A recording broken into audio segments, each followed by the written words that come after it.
She paid for a stranger's coffee, then found out he owned the entire company. "You stole from me, didn't you?" His voice thundered through the cafe, shattering the quiet hum of morning. Outside, Seattle rain pressed against the windows, but inside, every heartbeat froze. She stood there, Grace Miller, 41, trembling under the accusation that could destroy her life.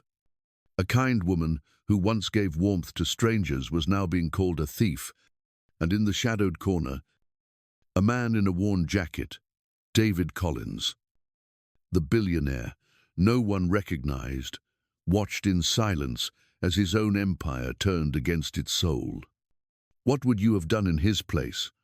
Welcome to Emotional Echoes, a channel where emotions come alive and every story leaves a lasting echo in your heart.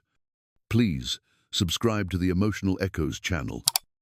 Help us reach 1,000 subscribers so more souls can feel these stories.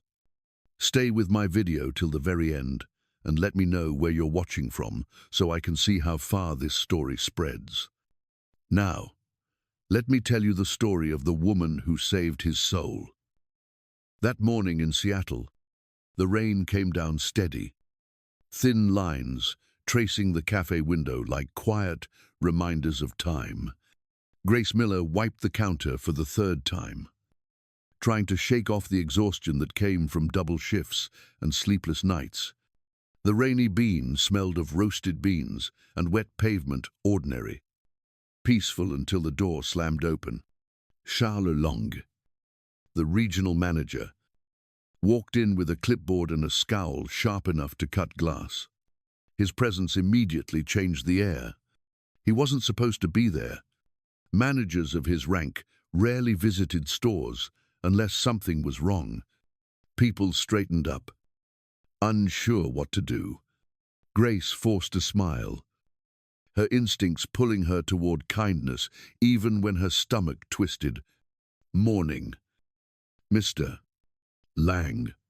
Coffee." He ignored her greeting, setting his clipboard down with a thud. "The register report doesn't match last night's closing. We're missing $37.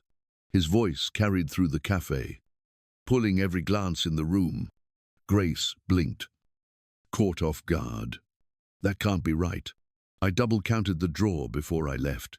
Charles flipped a page, his tone dripping with accusation. "The system doesn't make mistakes." "Grace, people do." The words stung. A few customers froze mid-sip. Eli, the young barista, looked from Grace to Charles. Afraid to speak, Grace's hands went cold. She could feel her pulse thudding in her neck. She wanted to explain that she had stayed late because a teenage girl's card had been declined and she'd covered the difference from her own tips. But saying it out loud now would sound like an excuse, not compassion.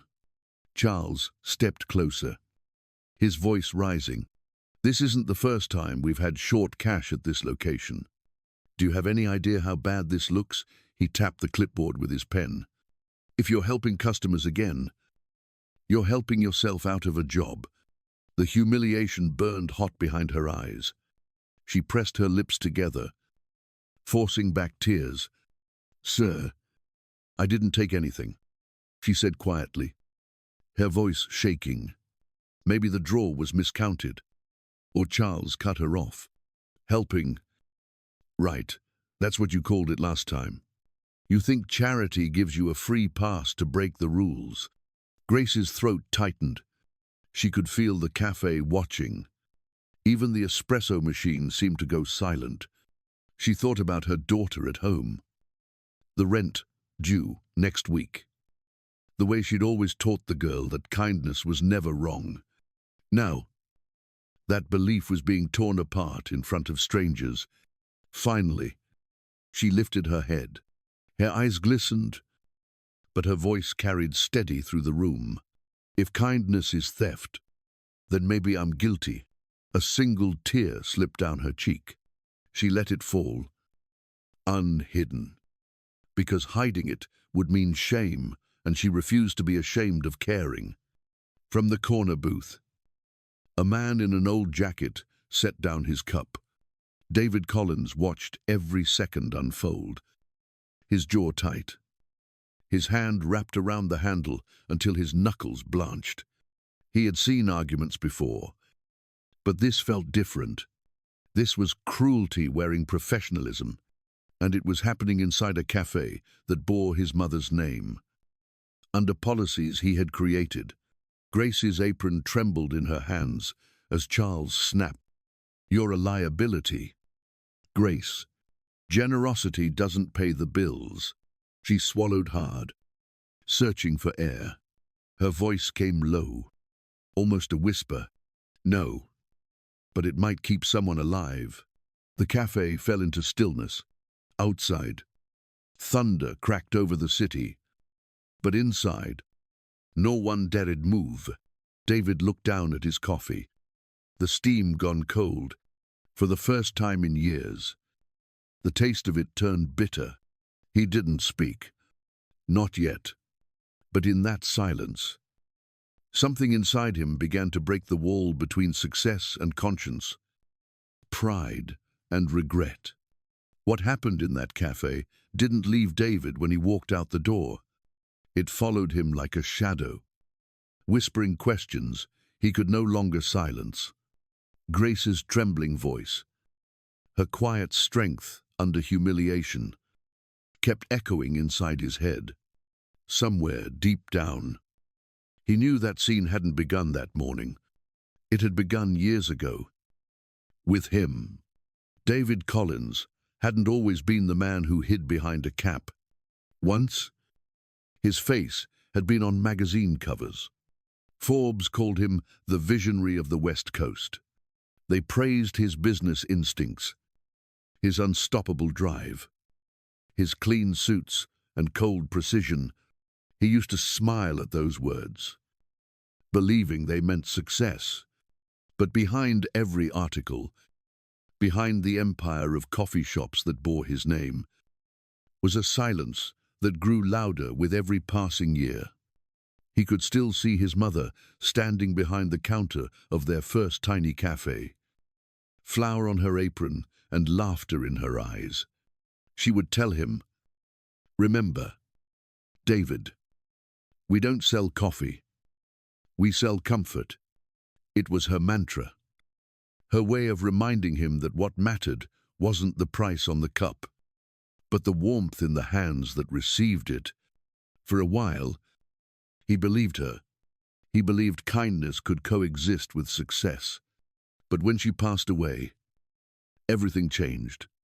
The comfort turned into competition, the laughter into numbers.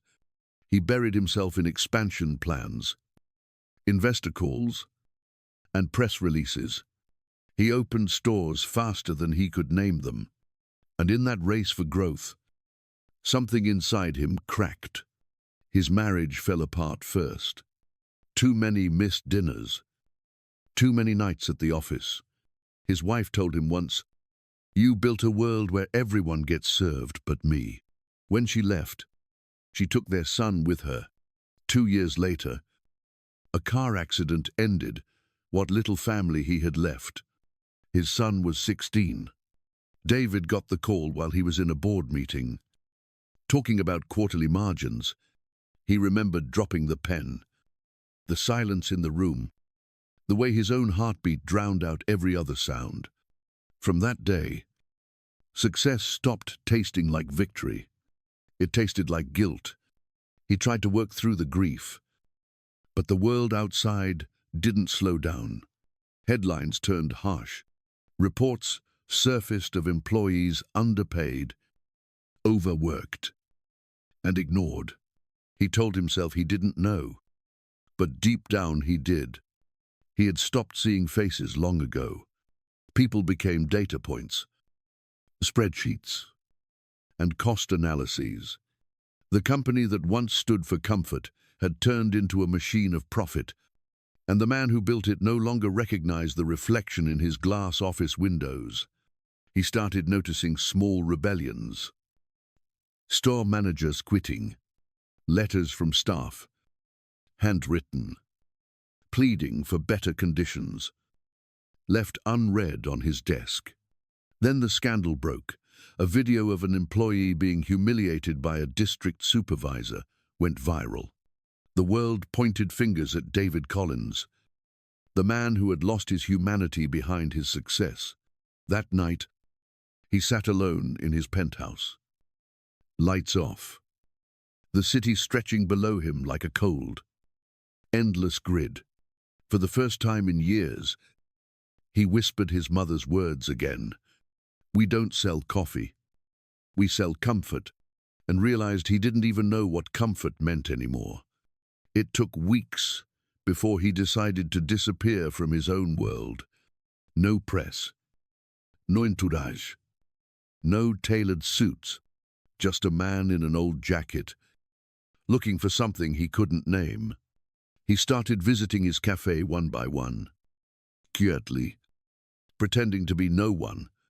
At most places, he saw what he expected: robotic greetings, tired smiles, scripted courtesy, until one rainy morning, he walked into a place that felt different, the Rainy Bean Café.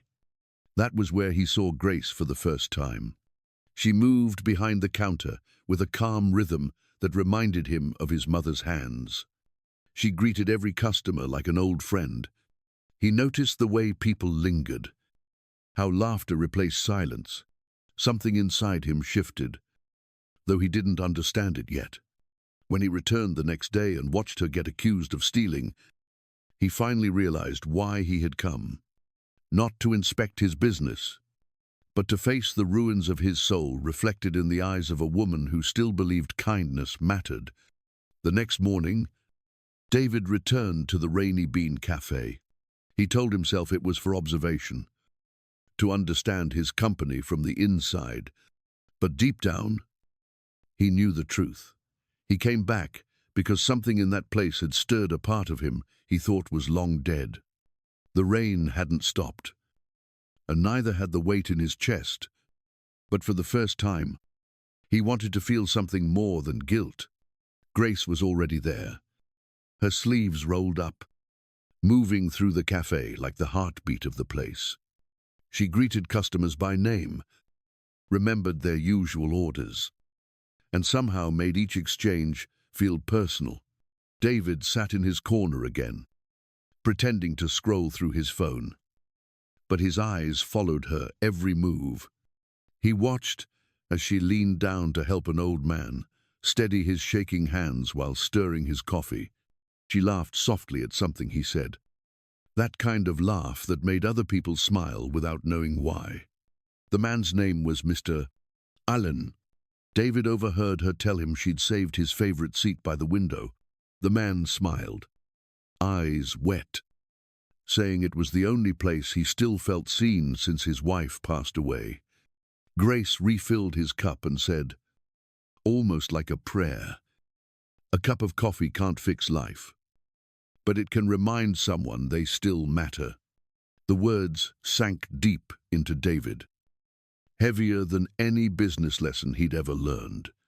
He looked down at his wrist, where his son's broken watch rested. He ran a thumb over its surface and felt his throat tighten. He had spent years buying time, only to realize he had already lost it. Then the door opened, and a boy around 12 stepped in, wet, shivering, too thin for his clothes. The other customers turned away politely the way city people do when they don't know how to help. But Grace noticed. She crouched beside him, voice gentle. "Hey, sweetheart, you look cold. Did you eat today?" The boy shook his head. His hands were empty. Without hesitation, Grace walked behind the counter, poured hot cocoa into a cup, and placed it in front of him. "It's on me." "Okay, no questions asked." The boy looked up, startled. as if no one had spoken to him kindly in a long time. He took a sip, his face softening into something fragile but real relief. And then it happened. David smiled. A small, quiet smile that caught him by surprise.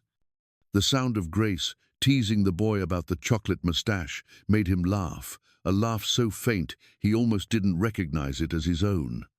For the first time in years, he felt warmth spread in his chest that had nothing to do with coffee. Grace's kindness rippled through the cafe. A tired nurse at a corner table seemed to sit taller. The barista behind the counter hummed under his breath. Even the rain outside sounded gentler. David realized he wasn't just watching an employee. He was watching a person who carried light into other people's darkness, the kind of light he'd forgotten how to hold. Later that morning, Grace approached his table, wiping her hands on her apron. "You've been quiet today," she said with a knowing smile. "Everything all right?" David hesitated, then nodded. "I'm fine. Just thinking." She studied him for a moment, then said softly, "Sometimes thinking too much makes us forget to live. Try resting instead, even for 10 minutes. Her words hit him in a way that felt personal. He wanted to tell her who he was, that he was the man who owned this place, that her compassion was the one thing saving it. But he stayed silent. He wasn't ready to break the illusion. Not yet. As she walked away, David looked around the cafe again. Every small gesture, the way she listened, the way she smiled, the way she made strangers feel like family, built something larger than business. This wasn't profit. This was purpose. He realized, sitting there with a half-empty cup, that maybe Grace wasn't the only one offering second chances. Maybe the world was offering one to him, too. And for the first time in years, David didn't feel like a man at the top of an empire. He felt like a man learning how to be human again. The next week came with a storm that had nothing to do with the weather. David had returned to the Rainy Bean every morning since that day, sitting quietly in his corner seat. Each visit made him feel a little less like a stranger. He was beginning to understand the quiet strength that kept the cafe alive. But on this particular morning, something in the air felt wrong. The laughter was missing. The employees looked uneasy, glancing toward the door as if expecting trouble. Trouble came at 9:30, wearing a tailored suit and a smug expression. Charles Lang pushed through the door like he owned the place, holding a clipboard and a stack of reports. His tone was sharp before he even spoke. "Morning, everyone. Surprise inspection." The words made the room go silent. David froze, recognizing the arrogance immediately. He had hired that arrogance. Charles slammed the papers on the counter. "We're not running a charity. Every free cup is a loss. You think kindness pays rent?"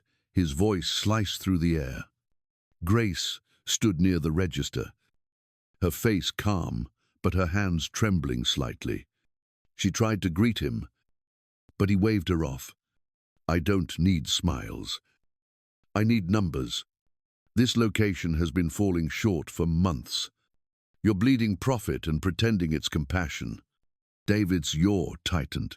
He could see Grace glance toward her co-workers. Eli, the youngest barista, kept his head down. Bettu, the older cashier, looked pale. Everyone seemed terrified of making a wrong move. Charles paced the room, tapping the clipboard like a weapon. "I've seen the records. Free drinks, discounts, comps. What are we? A shelter now? Who authorized this?" Grace took a slow breath. "No one did. I did it because people needed it. Sometimes a small thing like a warm drink can mean more than money." The room held its breath. Charles's face reddened. Sometimes kindness costs more than money. She continued, her voice keyed but firm. You'd understand that if you ever looked at people instead of spreadsheets. For a moment, there was silence, the kind that crackles before thunder. Then Charles exploded. That's enough. You don't get to decide what this company stands for. You're an employee, not a savior. He turned to the others. You all think she's helping you, but she's the reason bonuses are shrinking. You want to thank someone, thank her for your smaller paychecks. Ellie's head jerked up. His eyes were wet. That's not true, he said, voice shaking. Grace paid for my mum's medication when I couldn't. She used her own tips. She never asked for anything back. You don't know what she's done for us. Charles pointed at him, furious. Stay out of this. Kid. But the truth was already out. Grace looked down, tears glistening but unshed. David's hand tightened around his coffee cup until he could feel the ceramic pressing into his palm. Every word from Charles echoed like a judgment on his own leadership. This wasn't just cruelty. It was his failure. Wearing a suit and shouting in public. His heart pounded with anger and shame. He wanted to stand up, but the moment hadn't arrived yet. Charles stepped closer to Grace, voice low and venomous. You think these customers care about your kindness? They'll forget your name tomorrow. The only thing that matters is profit. Grace met his gaze without flinching. Maybe, but at least I'll still be able to look in the mirror. Her voice shook, but her words landed like a blow. A few customers began murmuring. Someone whispered, "Leave her alone." The tension in the air grew heavy. Grace tried to step back, but Charles blocked her path. "You've embarrassed this company long enough," he said, slamming the clipboard on the counter.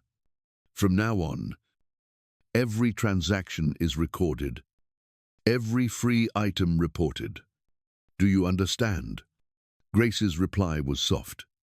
"I understand that fear builds walls, but kindness builds bridges.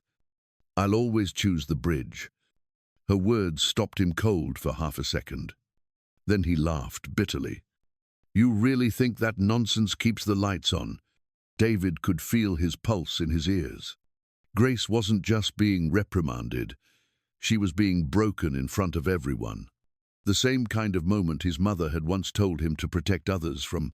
His mother would have stood beside Grace. Instead, he had built a system that punished her for being everything his company was supposed to stand for. Eli wiped his face with his sleeve and whispered, "She doesn't deserve this." David heard it, and something inside him cracked open. His knuckles were white around the cup. The heat gone, but the pain still there. He stared at Charles, realizing he was looking at the man he had been for most of his life. Cold, loud, and wrong. Grace finally spoke again, her voice barely above a whisper, but full of quiet fire. "I may not make much, but I know what matters. When people come here, they don't just want coffee. They want to feel seen. You'll never understand that because you've forgotten how to see." Charles froze, thrown off by her calm. For the first time, he looked uncertain.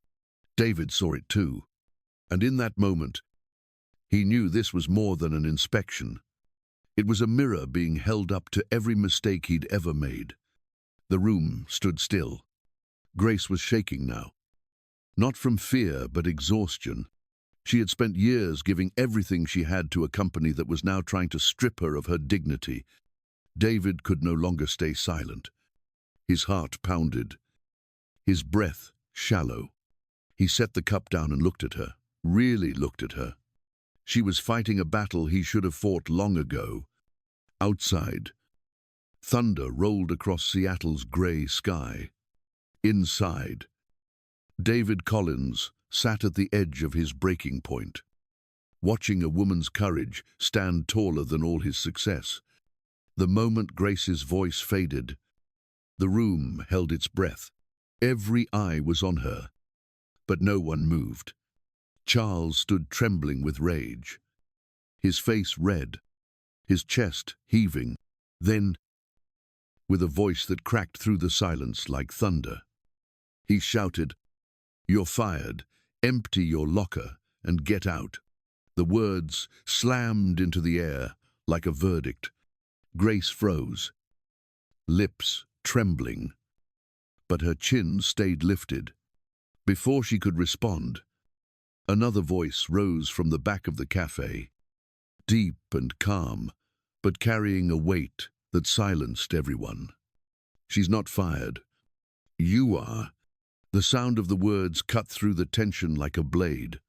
Every head turned. David Collins stood up from his corner table. His chair scraped against the floor, echoing like a gunshot in the stillness. For a long moment, no one recognized him. Just a man in a plain jacket, his eyes burning with something fierce. Then he reached up and took off his baseball cap. The room went still. Recognition spread like a wave. Gasps. Whispers. Someone dropped a cup. Charles stumbled a step back, his voice suddenly small. "Mr. Collins, I didn't know you were here." David's gaze was steady, his tone colder than ice. "You didn't need to know. You just needed to be human." The words landed heavy, each one deliberate. The color drained from Charles's face. He tried to speak, but David's voice cut through again, firm and measured. "I built this company to serve people, not shame them. And yet, here you are, punishing the only person who remembers what this place was supposed to be." Grace's breath caught. Her hands covered her mouth as tears began to spill down her cheeks. The room had gone silent again, except for the faint hum of the espresso machine and the sound of rain tapping against the glass. David turned toward her. "You gave away coffee," he said softly. "But what you really gave was hope. And that's worth more than every dollar I've ever made." Charles tried to recover, stammering something about policies and losses. "Mr. Collins, I was only enforcing your rules. The margins." "The cost," David interrupted, his voice rising. "The cost of what? Of kindness, of decency, of remembering that behind every receipt is a human being." His tone broke for a second, the pain cracking through the authority. His throat tightened as he spoke the next words. "I forgot that once. It cost me everything that mattered. I won't make that mistake again." Charles stood frozen, unable to meet his eyes. David stepped closer, his voice low but unshakable. "You're fired." "Charles." "Effective immediately. A manager who can't tell the difference between theft and compassion has no place in my company." The final words hung in the air like a judgment and a release. For a moment, nothing happened. Then the customers began to clap, slowly at first. Then all at once, the sound filled the cafe like a rising wave, rolling through every corner. Betty pressed her hands over her heart. Eli wiped his eyes. Grace covered her face, her shoulders shaking as she sobbed quietly. David looked around the room, the applause echoing through him, not as praise but as reckoning. His vision blurred with tears he didn't bother to hide. He had spent years surrounded by noise, but this sound, this mixture of relief, gratitude, and truth was the loudest thing he had ever heard. Grace stepped toward him, voice breaking. "I never meant to steal from you, Mr. Collins. I just couldn't let someone walk away hungry or hopeless." David shook his head, his voice trembling but kind. "You didn't steal from me. You reminded me what I lost. You reminded me why my mother built this company in the first place. Outside, lightning flashes again. But inside, the air felt lighter, alive. The storm was breaking. For the first time in years, David felt his heart open not as a CEO, not as a man in power, but as a man rediscovering his soul. Grace's tears fell freely now, and as he reached out to steady her trembling hand, the room erupted once more in applause. David looked at her and smiled through the blur of emotion. Let's rebuild this right. Grace. Together. The applause still echoed in David's mind long after he left the cafe. It followed him into the elevator, up through the glass tower that bore his name, and into the top-floor office that had once made him feel powerful. Now, the silence there felt like punishment. The lights were perfect, the furniture expensive, yet everything seemed lifeless. The city stretched beneath his window, glittering with a cold beauty that no longer impressed him. He stood there for a long time, staring at the skyline, thinking about Grace's trembling hands and the fire in her voice. He thought of her tears, of Eli's defiance, of the customers who had clapped, not for him, but for something he had forgotten how to be. When his secretary entered, he didn't turn around. His voice was low, tired, but clear. I thought I owned this company, but its soul belongs to a woman wiping tables in Seattle. The words hung in the air like a confession, one he hadn't known he needed to make. He spent the rest of the day alone, walking through the office halls, passing walls lined with awards and headlines that suddenly meant nothing. He stopped at a framed photo of the first cafe he had opened with his mother. She was smiling in that picture, her hand on his shoulder, proud and alive.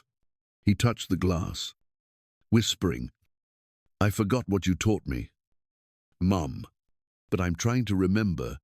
That night, he sat at his desk and began to write. His pen moved slowly, the way it does when a man is rewriting his own story.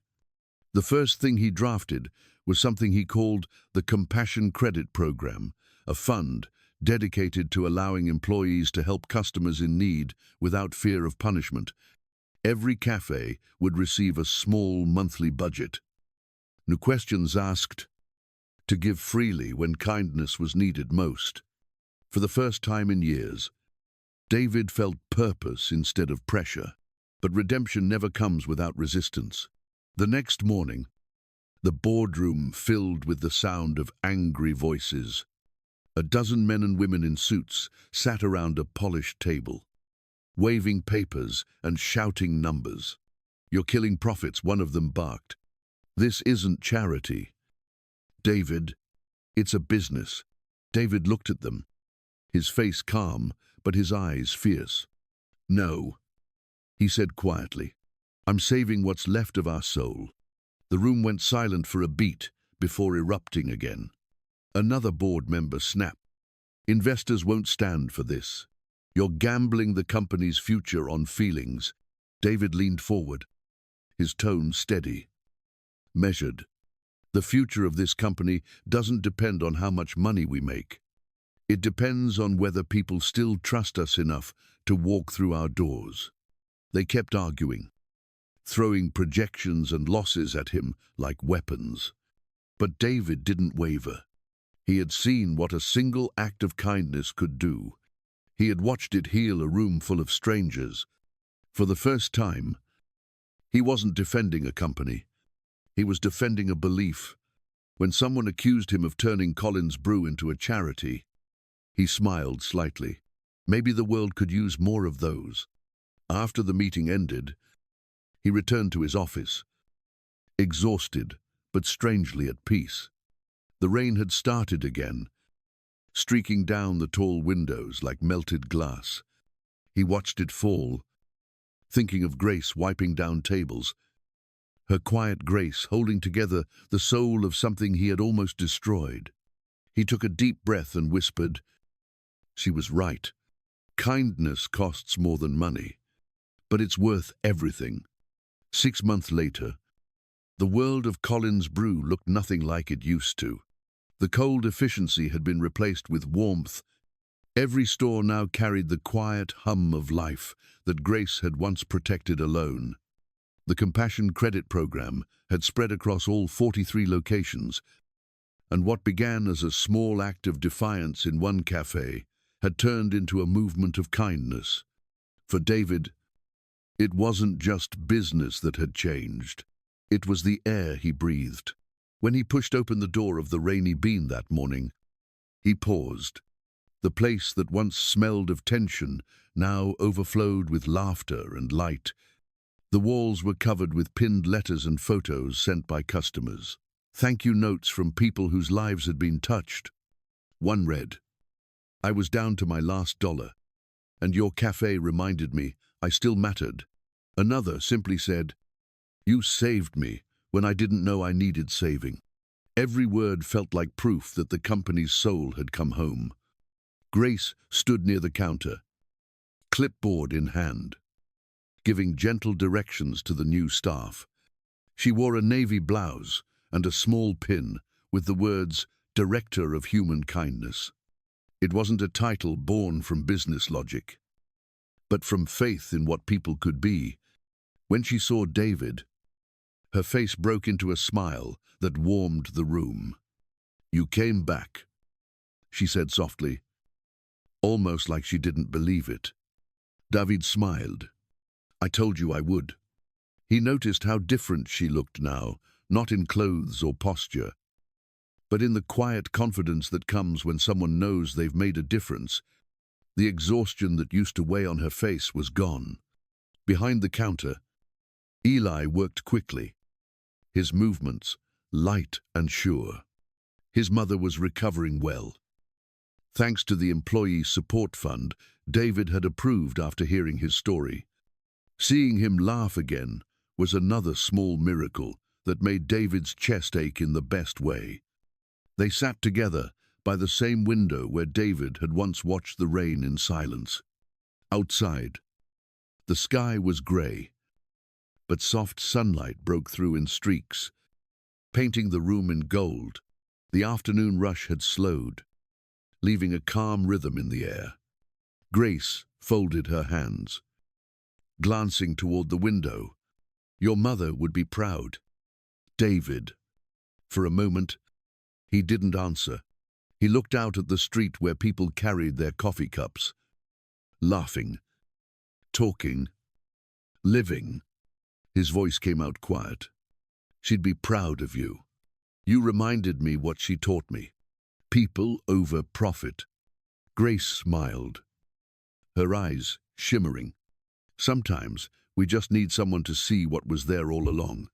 They sat without words for a while, letting the sounds of life fill the spaces between them. Eli brought over 2 cups of coffee, grinning as he placed them down. On the rim of David's cup, a small heart of foam floated in the middle. Grace laughed, telling him Eli had become the cafe's unofficial artist. David looked at the cup, then at them, realizing that this not the boardroom, not the empire, was the real masterpiece of his life. Near the register, a new wooden sign hung above the community board. Carved into it were 5 simple words, "Where kindness is the currency." Customers stopped to take pictures with it. Others pinned up new letters of gratitude beneath. One photo showed a mother and her son, smiling in front of the cafe, the same woman Grace had once helped months before. David recognized them immediately. The boy held a tiny paper cup, grinning at the camera. David felt something inside him settle. It wasn't pride, but peace, the kind that comes when you finally make things right. He turned to Grace. "You built this?" he said quietly. "Not me." Grace shook her head. "You gave it room to grow." We just watered what was already there. Outside, the drizzle returned, thin and silver against the glass. But this time, sunlight broke through it, turning each drop into gold. David lifted his coffee, watching the reflection shimmer across the table. For years, rain had been his reminder of loss. Now, it felt like renewal. As he stood to leave, Grace walked him to the door. The air smelled of coffee and hope. She said, "Same time tomorrow." He nodded. Wouldn't miss it. His voice was light, almost boyish again. As he stepped outside, the bell above the door chimed, and he turned once more to look at the café glowing behind him, the house built not on profit, but on kindness. For the first time in years, David Collins no longer felt like a man rebuilding an empire. He felt like a man who had finally come home. By the time evening settled over Seattle, the Rainy Bean Cafe had grown quiet again. The last customers left smiling, their laughter fading into the sound of light rain against the windows.